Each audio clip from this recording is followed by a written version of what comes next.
हातकणंगले तालुक्यातील हुपरी इथल्या नगर परिषदेत यंदाच्या वर्षासाठी घनकचरा व्यवस्थापनाचा 1,64,00,000चा ठेका फलटण इथल्या रत्नप्रभा कंपनीनं घेतलाय। मात्र या ठेकेदाराकडून कंत्राटी कर्मचाऱ्यांची पिळवणूक होत आहे। कामगारांना किमान वेतन देणार नाही अशी भूमिका ठेकेदारानं घेतल्यानं संतप्त झालेल्या कंत्राटी कामगारांनी मंगळवारपासून काम बंद आंदोलन सुरू केलंय। या आंदोलनाला सर्वपक्षीय कृती समितीनं पाठिंबा देत संबंधित कंपनीच्या सुपरवायझरला धारेवर धरलंय। हातकणंगले तालुक्यातील हुपरी इथल्या नगर परिषदेतील घनकचरा व्यवस्थापनाचा ठेका म्हणजे कंत्राटी कामगारांचं आर्थिक शोषण करून लाखो रुपयांचा मलिदा खाण्याचं कुरणच बनलंय।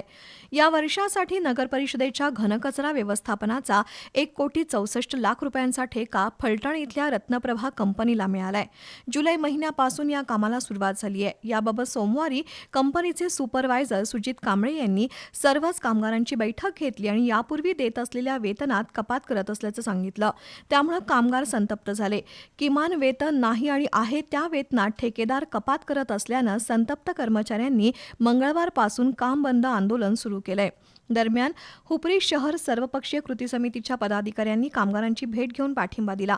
दुसरीकडे मुख्याधिकारी अजय नरळे यांच्या दालनात याबाबत बैठक झाली। त्यावेळी झालेल्या करारानुसार कंत्राटी कामगारांना सर्व सोयी सुविधांसह किमान वेतन देणं बंधनकारक आहे। ते दिलं नाही तर ठेकेदारावर दंडाची कारवाई करू असा इशारा मुख्याधिकारी नरळे यांनी दिला। दरम्यान आजच्या दुसऱ्या दिवशी ठेकेदारानं काही नवीन कामगार घेऊन घंटा गाडीसह काम सुरू करण्याचा प्रयत्न केलाय। त्यामुळे आंदोलन चिघळण्याची शक्यता आहे। दुसरीकडे कामगार आणि ठेकेदार यांनी हा वाद न वाढवता सामंजस्यानं तोडगा काढावा अशी भूमिका यावेळी कामगार नेते संजय कांबळे, मनसे जिल्हाध्यक्ष दौलतराव पाटील, शिंदे शिवसेनेचे तालुकाध्यक्ष अजित सुतार, माजी सरपंच सुभाष कागले, अशोक खाडे, माजी उपसरपंच धर्मवीर कांबळे, नागेश कौंदाडे यांनी मांडली आहे।